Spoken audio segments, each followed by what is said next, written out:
Assalamualaikum warahmatullahi wabarakatuh.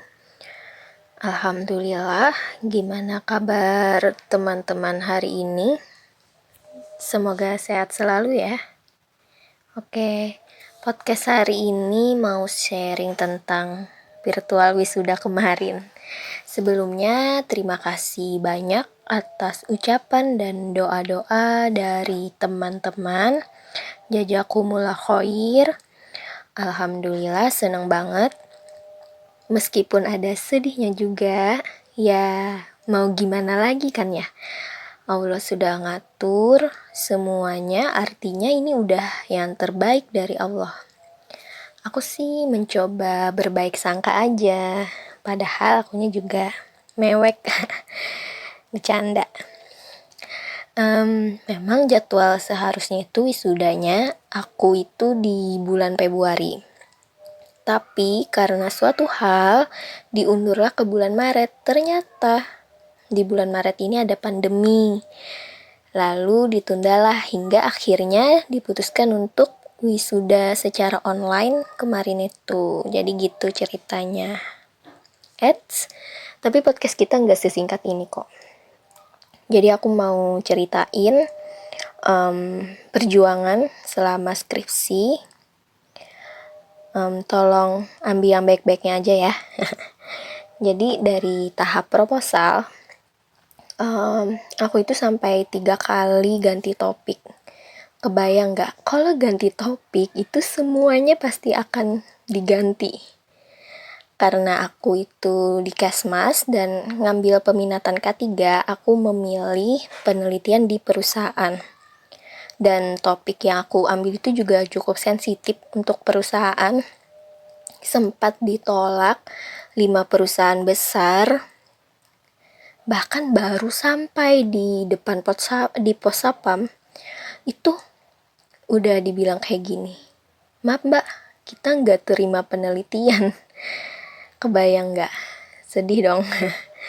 Tapi ya udahlah, beberapa kali emang pengen banget nyerah, karena gimana lagi nih, udah usaha dan ditolak, dimana lagi nih aku mau penelitian gitu.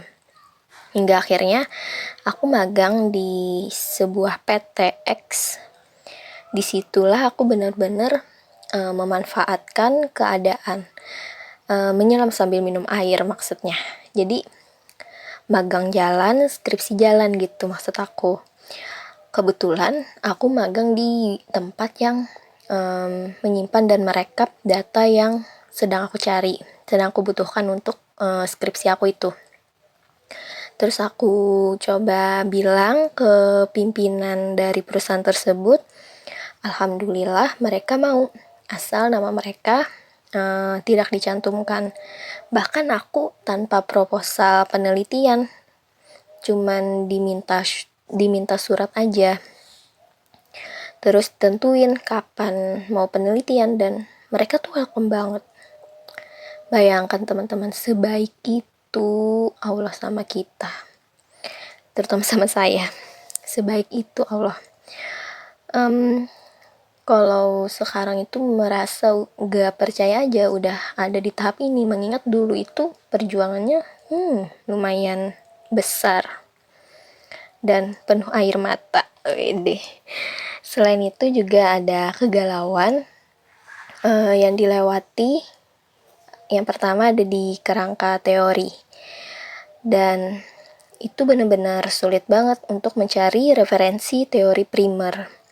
Jadi udah banyak banget buku yang dibaca, bahkan dari semua buku itu satu pun gak ada yang teori yang pas dengan topik yang aku ambil.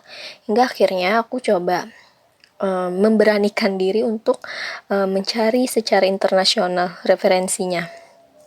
Jadi aku ngebuka langsung websitenya International Labour Organization atau ILO. Alhamdulillah ketemulah teori yang cocok dengan topik dan juga cocok dengan pembimbing. Dan salah satu variabel bebas yang aku teliti itu adalah kelelahan kerja.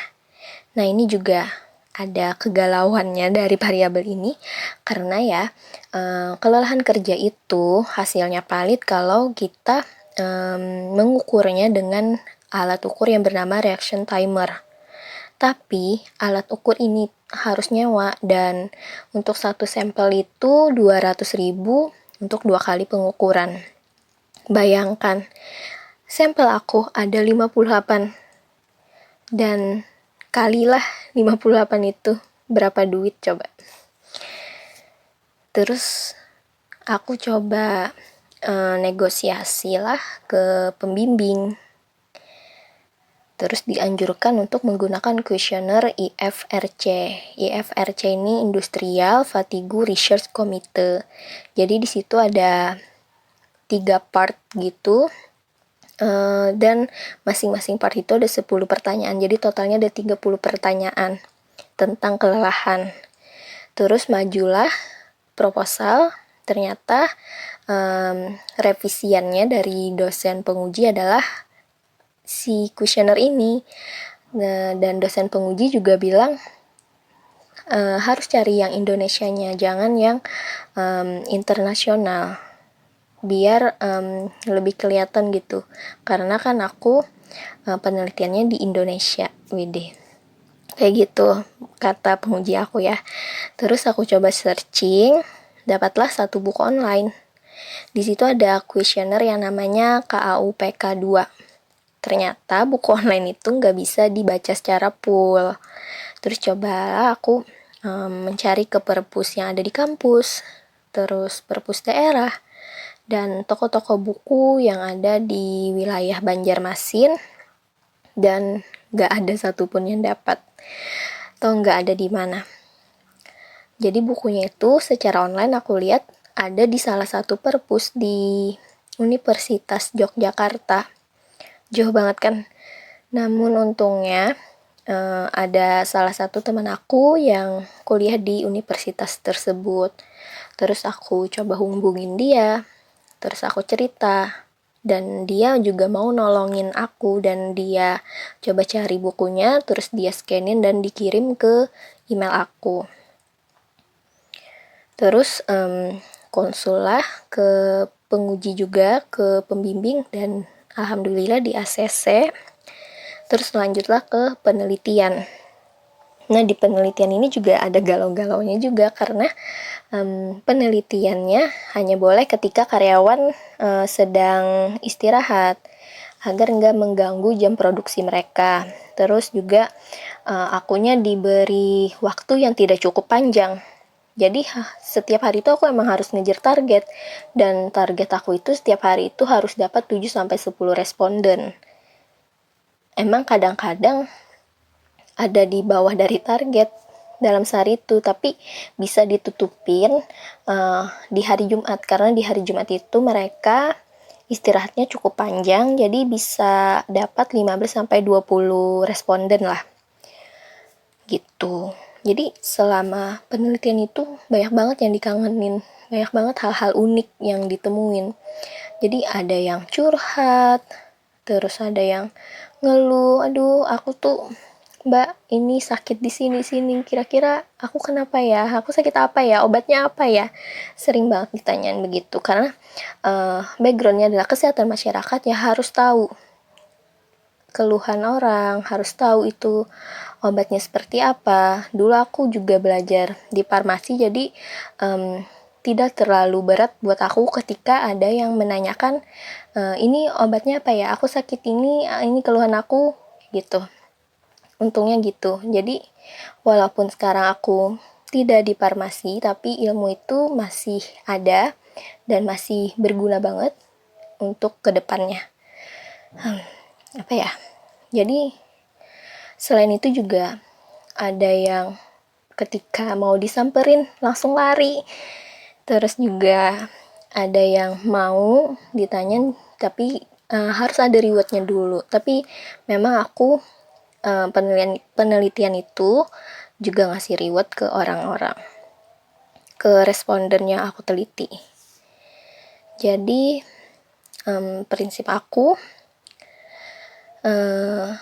kalau kamu sedang dalam perskripsian ya, segala sesuatu itu harus diniatkan terlebih dahulu, dan niatnya pun harus karena Allah.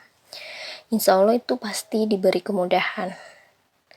Dan aku juga dalam mengerjakan skripsi itu menganut paham, bahasa aku nih, perlahan tapi pasti.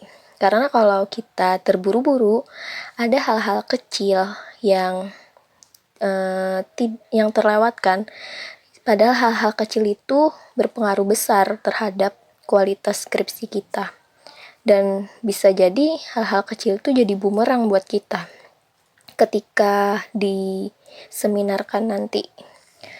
Intinya sih harus dikerjain, harus teliti juga ngerjainnya, dan kalau nggak bisa banyak ngerjain, dicicil. Kita tuh nggak bisa keras sama diri kita.